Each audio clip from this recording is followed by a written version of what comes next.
Algumas vezes é uma dificuldade inicial na vida de uma pessoa ou um tipo de problema mesmo, de entrave que a pessoa tem na vida, começando muitas vezes lá na infância, ou quase sempre mesmo lá na infância, pode ir se agravando a ponto de levar a, a uma conclusão, um final de história pessoal, vamos dizer assim, é muito dramática e muitas vezes até trágica, né?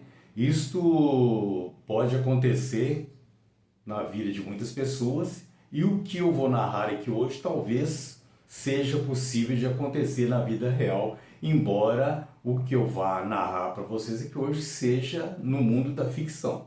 Mas o mundo da ficção é interessante porque ele não tem compromisso com a verdade, por isso a gente pode deixar a imaginação correr solta e criar personagens tragicômicos, como é o caso do personagem deste conto que eu vou narrar agora para vocês. O título do conto é O Carteiro Miguel. O Carteiro Miguel. No seu peito havia um receio e uma fúria, um desejo de ir em frente e uma vontade de ficar, uma determinação vacilante, uma coragem tímida nos olhos, uma teimosia que empurrava e puxava, uma paralisia prestes a causar explosão, um estouro surdo que frustrava expectativas demoníacas. Seus demônios eram débeis demais para romper o cerco dos seus anjos. Mas seus anjos também não eram fortes o suficiente para aproximá-lo da beatitude sonhada.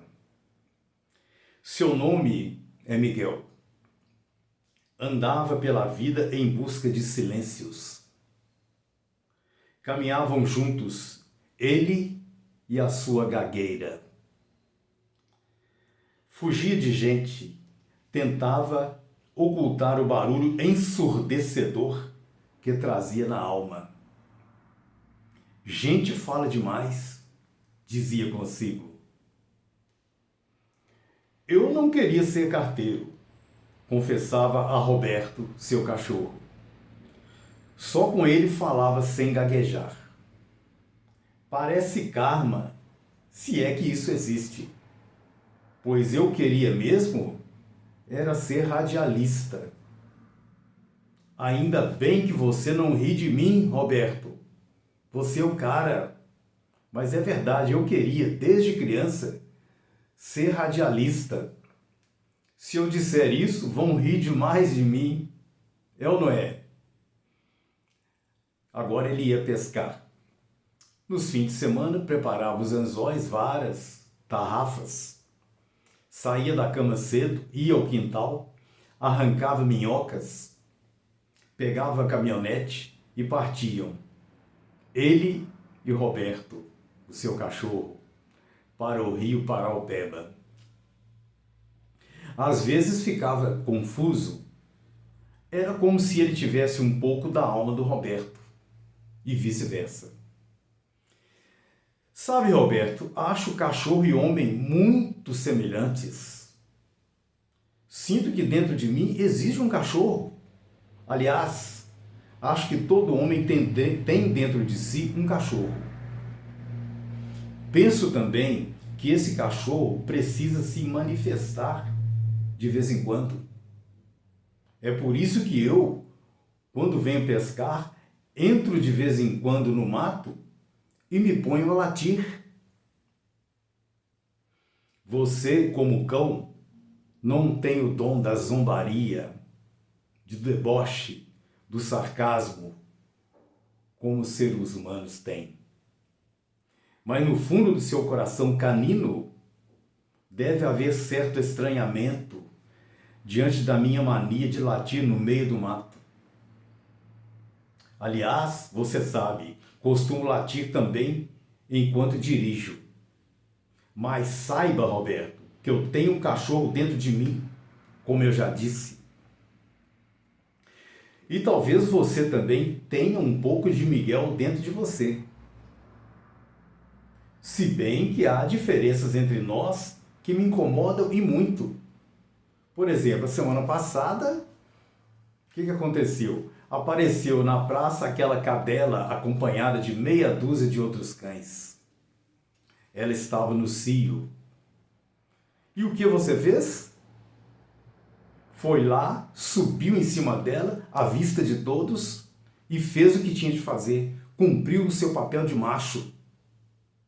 Você é o cara, Roberto. Já eu, com esta minha gagueira, sou o maior vacilão. Você, algumas vezes, já presenciou meu drama quando preciso falar com alguém. E se tento me aproximar de uma mulher, o bicho pega. O próprio fato de ser gago já me envergonha. Você já deve ter reparado. No entanto, quando eu falo com você, que é um cachorro, minha gagueira desaparece.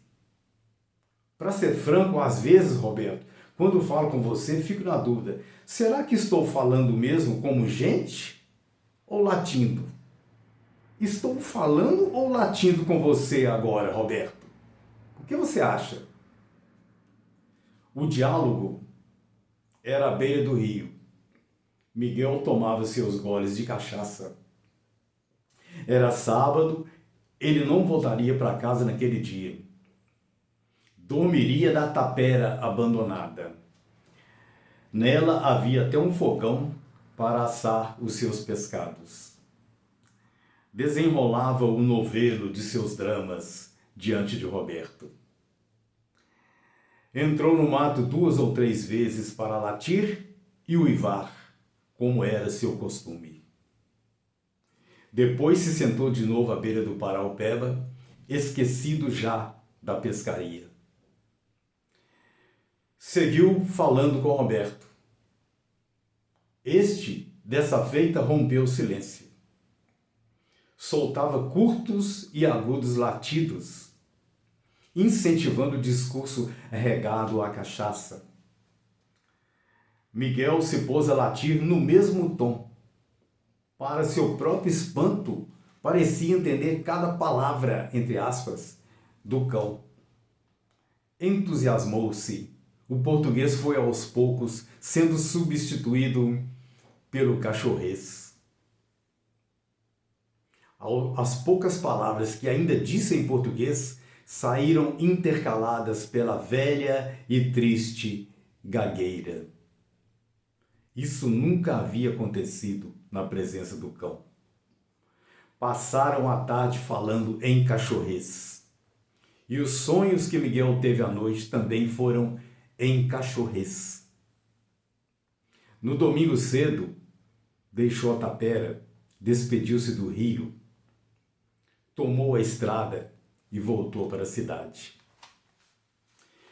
Durante toda a viagem de volta, seu diálogo com o cachorro Roberto ocorreu em cachorrês.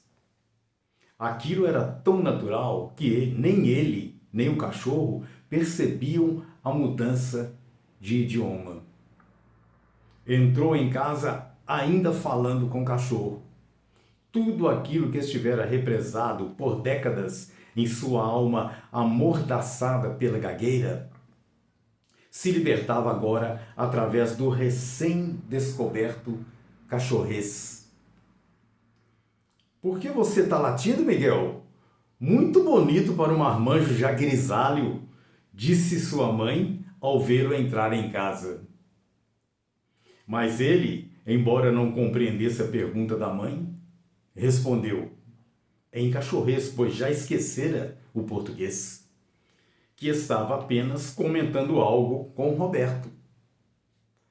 Na segunda-feira, quando foi aos Correios apanhar as correspondências, as poucas palavras que proferiu foram em cachorrês.